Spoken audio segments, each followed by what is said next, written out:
नमस्ते। Last video में हमने वात रोगों के प्रकारों के बारे में जानकारी ली थी, जिसमें दो प्रमुख प्रकार मैंने बोले थे।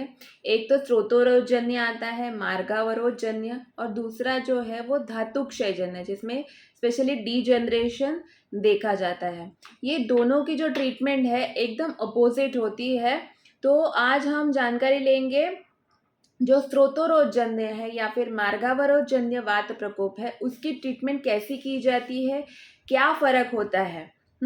तो अगर आपको कोई भी तकलीफ है, लगभग नई से आपको तकलीफ शुरू है, 1 साल नहीं हुआ है आपकी तकलीफ को, बीमारी 1 साल पुरानी नहीं है और आपको वायु रोग है। इसमें वायु रोग तरह तरह के हो सकते हैं कि आपको कॉन्स्टिपेशन हो सकता है, ब्लोटिंग हो सकता है, कमर का दर्द हो सकता है, बहुत सारी लेग पेन हो सकता है, बॉडी एक हो सकता है। जो सारे वात रोग है 1 साल जिनको नहीं हुआ है, 1 साल ज़्यादा पुराना नहीं है, नए रोग बोल सकते हैं, नया वात रोग इसको बोल सकते हैं। ये स्पेशली स्रोतोरोगजन्य या मार्गावरोधजन्य कैटेगरी में आता है। इसका प्रमुख कारण जो होता है, जो है आपका अग्निमांद्य, मतलब आपका डाइजेशन खराब है, इस वजह से आपका खाना अच्छे से हजम नहीं हो रहा है। अगर आपका डाइजेशन अच्छा है तो आहार से आहार रस तैयार होता है, यही रस पूरे शरीर को पोषण देता है। बट अगर डाइजेशन बिगड़ा हुआ है तो आहार से आहार रस नहीं बनेगा, ये बनेगा आम रस। जो अधपचा कच्चा रस है उसको बोलते हैं आम, खाने वाला फ्रूट आम नहीं, ये आम रस है। ये कच्चा जो रस है ये पूरे शरीर में फैलता है और तरह तरह की बीमारियां पैदा करता है। जो भाग आपका कमज़ोर है, जैसे मेरे जोड़ों में कमज़ोरी है या मेरी हड्डियां कमज़ोर है, ये हड्डियों की बीमारियां पैदा करेगा। कमर का पार्ट कमज़ोर है तो कमर दर्द पैदा करेगा। मसल का पार्ट वीक है तो मसल पेन पैदा करेगा। पेट अगर आपका अन्न व स्रोतस बिगड़ा हुआ है तो आपको कॉन्स्टिपेशन, ब्लोटिंग या फिर कोई भी पाइल्स, फिशर, ऐसे कोई भी बीमारी आपको पैदा कर सकता है। तो मेन जो ओरिजिन है ये है आपका बिगड़ा हुआ अग्नि। इसको हम बोलते हैं कि अग्नि से आम की उत्पत्ति। तो ये आम वायु के साथ मिलके पूरी शरीर में जाके अगर दर्द पैदा करता है तो उसको बोलते हैं आम वात, आम वायु, साम वायु। इसको गठिया भी बोल सकते हैं जो नया नया है। ये तरह तरह के लक्षण पैदा करता है। ग्रंथों में कौन से लक्षण बोले गए हैं मैं आपको संस्कृत में श्लोक बताती हूँ, आपको को रिलेशन हो जाएगा।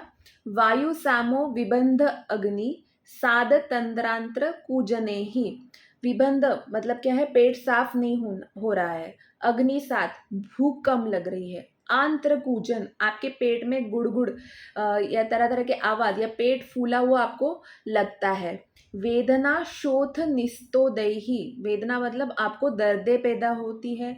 शोथ मतलब सूजन आती है। निस्तोद मतलब चुभन जैसी, आपको कहीं पे भी प्रिकिंग पेन हो सकता है। क्रमशः अंगानी पीड़यत, इसमें जो दर्द रहता है उसका कोई ठिकाना नहीं है। मतलब कभी आपका रेस्ट जॉइंट पेन करेगा, कभी आपकी यहाँ पे एल्बो जॉइंट पेन करेगा, कभी बड़े घुटने में पेन हो सकता है, कभी एंकल जॉइंट में पेन हो सकता है। ये क्रमशः हर एक अंग में जाके दर्दें पैदा करता है। वायु चंचल रहता है तो पूरे शरीर में वो भ्रमण करता रहेगा इस आम रस से मिलता हुआ।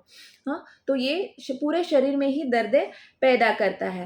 हाँ, विचरित युगपत चापित मतलब पूरे शरीर में ये फैलता है।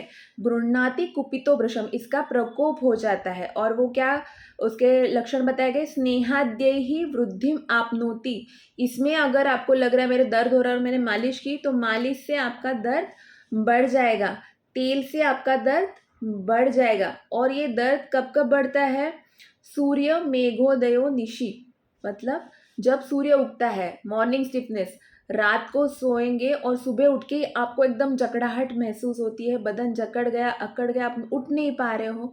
बट जैसे जैसे आप डेली मूवमेंट्स काम करने लगते हो तो आपकी मूवमेंट्स नॉर्मल हो जाती है, आपको अच्छा लगने लगता है। जैसे सूरज की गर्माहट मिलती है तो आपको अच्छा लगता है।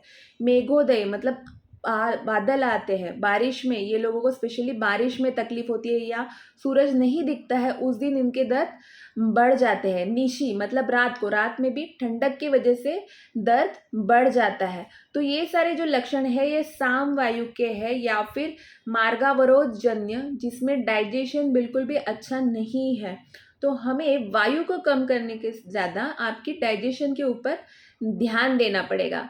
तो इसमें हम कौन सी दवाइयाँ या फिर डाइट यूज़ कर सकते हैं, तो आपको एकदम हल्का खाना लेना है। लंघन, फास्टिंग इसमें बेनिफिशियल है।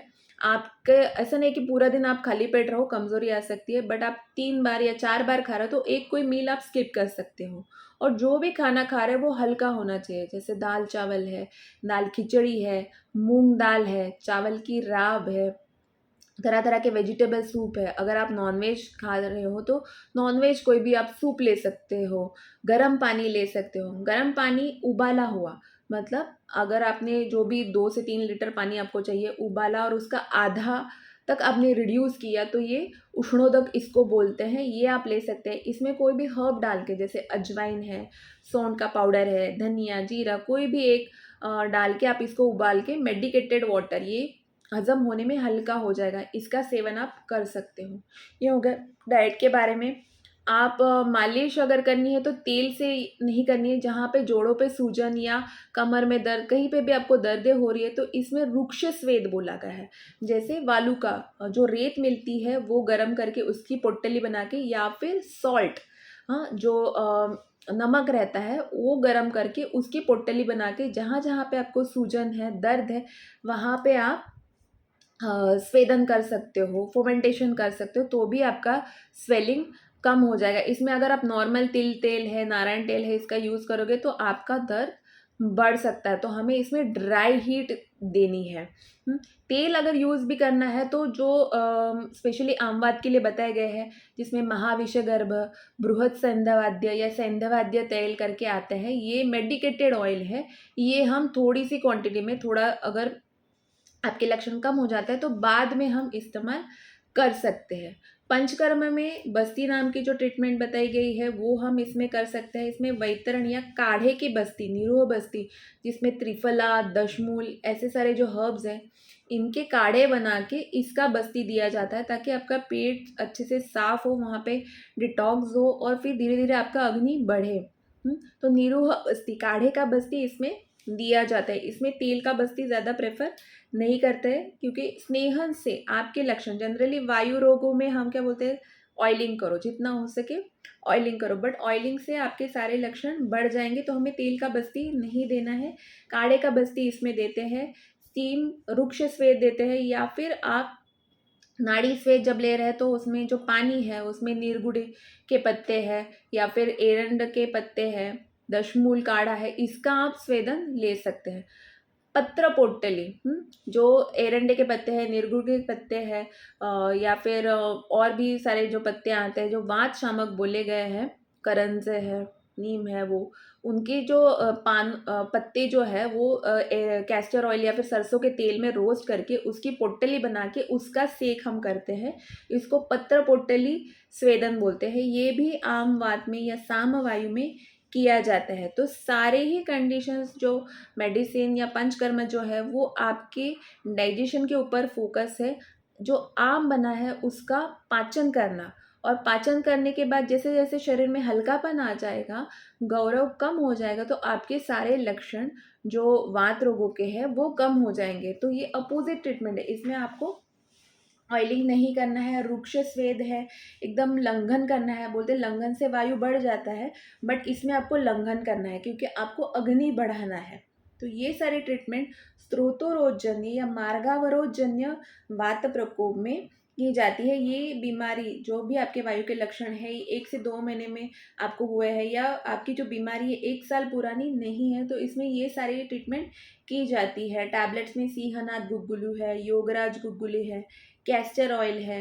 आपको नित्य विरेचन बोला गया है, डेली आपको कैस्टर ऑयल या फिर मेडिकेटेड कैस्टर ऑयल, जैसे हिंगू त्रिगुण ऑयल है, निम्बामृत आदि कैस्टर ऑयल है, ये आपको दिया जाता है।